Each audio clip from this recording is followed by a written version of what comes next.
Yo, what's going on, everybody? What's going on, people? We just got out of Eternals. Marvel's brand new film, directed by Chloe Zhao. Yeah, Chloe. Yep, Chloe Zhao. Directed by Chloe Zhao, but should have been directed by Zack Snyder. Because if you're gonna make a Zack Snyder movie, you might as well let Zack Snyder direct it. But you know what? Marvel didn't want Zack Snyder. They should have hired him. For sure, they should have hired him for this movie. I think he'd have killed this movie for them completely. All the flaws of what he did with DC stuff would have been made perfectly fine because you MCU people would have loved it and made every excuse humanly possible. The same way you're gonna make those excuses for this movie. All right, so the film. Yeah. In terms of the things that I did like, at this point, I can't talk about a lot of them. I have to wait and kind of sit on it. Yes. The visual scope of it and going across all the different areas and the continents, I thought that was really dope. Yes. They haven't done that in the MCU to this scale. And this movie was kind of massive. But it was also, I was gonna say long. And long. It was really very, long. it was very long. They went through a path to go through every single one of the Eternals. And whether you like them or not, I don't know if you're a comic book fan, maybe you might appreciate that. I mean, even if they went through every Eternal while still not telling you enough to openly care about each and every Eternal. Each Which one is I think that was the big issue right there, of them not doing it that way. But the scope is grand. Some of the shots that Chloe pulls off are great. Yeah. The score is actually great here. It is a really good story. Notice I'm naming all that stuff and not a performance in this movie because it's not necessary at all. But again, this was supposed to be Marvel's big, grand scope of a film. In all honesty, I'm waiting to see what MCU people think about it because everything I've heard about the hatred for DC films, I need to see y'all see this one and then come back to us and then explain how you didn't like some of those DC films because it's the same thing. And I'm not caping because I hate most DC films. It does. I absolutely hate most DC films, but this one felt like a DC film. Yeah, so some of the tone in this, I was really surprised. It's not just dark, it's just, I don't know. Okay, so even like some of the violent moments that were happening. It's a sex scene. How you gonna spoil it? Why you gonna It's a spoil sex scene in this movie. That's not even a spoiler. It's a sex scene in a Marvel movie. It is. But, so for me, I actually appreciated some of the action moments. It's not a lot of them. But when they're happening, some of them, like, they freaking go for it. Yes. And I was like, yes. As a matter of fact, like, there was some casualties. Like, there was actual people, like, out here dying. Like, no, you don't halfway see them. Like, no, they were dying. Yeah. And I was like, is this a Marvel movie? They decided to up it a little bit from where they're normally at with it. But in the end, it's a drama, though. It's Marvel's attempt to make a drama.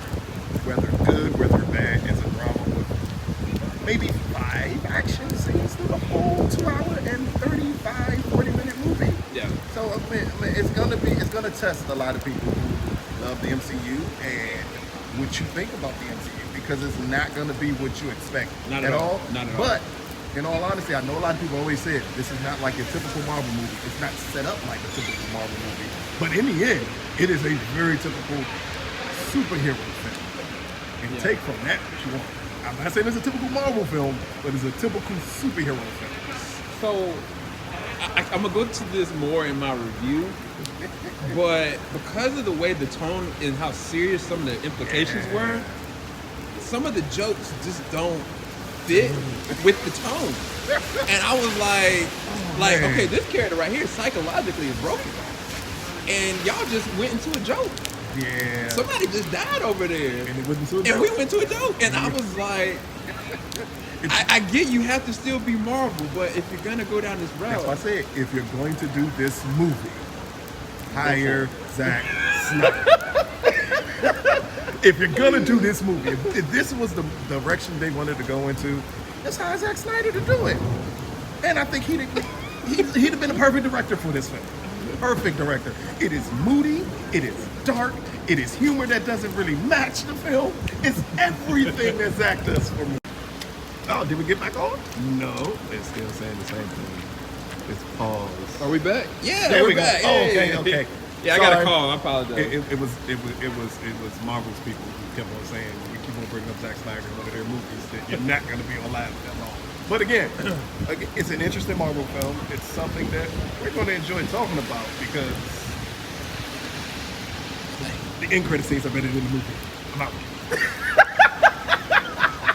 I'm gonna disagree. The end credit scenes are way better than the movie. I'm gonna disagree. Both of them. I'm gonna disagree. Both of them. One of them. No, both. One of them. Both. Because one of them don't make any. Both are really big reveals that people have been waiting for the MCU to do. So both scenes are worth more than a movie that explains nothing to you and really gives you nothing and expands absolutely nothing and has really no real consequences. So which is weird. So the end credit scene for me, just the voice did it for me.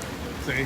Just the voice. They didn't have to see nothing, just the voice and the implications behind a certain character. And that's all I'm gonna say. The first end credit scene did it for me, and I'm not a comic book person, but to introduce that character and for me to know who that character is, I was like, oh, that's interesting because that's a place Marvel can go that I think at this point should be the direction that they go. So I'm more looking forward to that, even though Sam's right. The voice at the end, unless you're crazy, you can't miss the person's voice. I really wanted to scream people coming out of the theater like, did y'all know who that voice was? Did y'all know who that nigga was? But yeah, we can't. Wow, you just said the N-word too. I call everybody ninjas, man. You didn't say ninja there. I said ninjas. No, you didn't. I said ninjas. Anyway, so yeah, this is for right now a little bit of a taste of what's to come in our score, review. and I know it's highly confusing because you're like, it sounds like both of us either liked it or didn't like it. All I'm saying is, again, it reminds me a lot of superhero team-up films. It's very moody, very dark, very everything that other studios have been blamed for doing that people who love Marvel have said, nah, we don't want our movies to be that way. Well, congratulations, you have won that. Yeah, I really am curious to see what you guys really think about it. And once you finish watching it, come back to this, leave in the comment section. Who knows? I might go and give you guys some movie tickets. I don't know. If y'all go and make sure you leave comments, we're gonna leave y'all something. I'm about to say, yeah, I already did that. Give this. Yeah. I mean, we can do it again for anybody out there who would love to go see this movie for 2 hours and 43 minutes. Do you think that there's gonna be people that's gonna really like this and people that's not? No? Well, some of the quick reaction that we saw from it, again, some people were laughing during it, some people weren't, but from some of the critics that we heard, just overhearing them talk about it, it was an uneven affair for a lot of people. Right. So I'm thinking that's where it's going to land at, is that's going to be uneven for lots of people just because it's not your typical Marvel movie. This is not happy-go-lucky. It's extremely long. It looks beautiful, but it may be pointless to a lot of people. And that's going to be the issue. Yeah. Yep. And the end credit scenes are better than the movie. One of them. No, I can't say that. No, anyway, forget it. Y'all take care. We'll be back. We're gonna do a review. When are we gonna do a review? Let's see. It is almost 10-something at night. It ain't gonna be tonight. And we're just getting out this long ass movie. So probably tomorrow we'll try to shoot it something nice there. Yeah. Or by Wednesday. Yeah. Y'all will be okay. This was enough for y'all. This was enough. We just went for a long We gave y'all a lot. We just didn't give scores or like break down everything in it. And you probably don't know what we really feel about the movie, to be honest. We didn't talk about the relationship that Marvel has been hyping for the last year and a half that's in this movie that doesn't exist. We didn't talk about the biggest actress in the hospital that they've hired since Robert Downey Jr. for a Marvel film. Okay, so I do have something that Lucas and me are going to disagree on really quick. Cheers. Do I think that the acting was bad?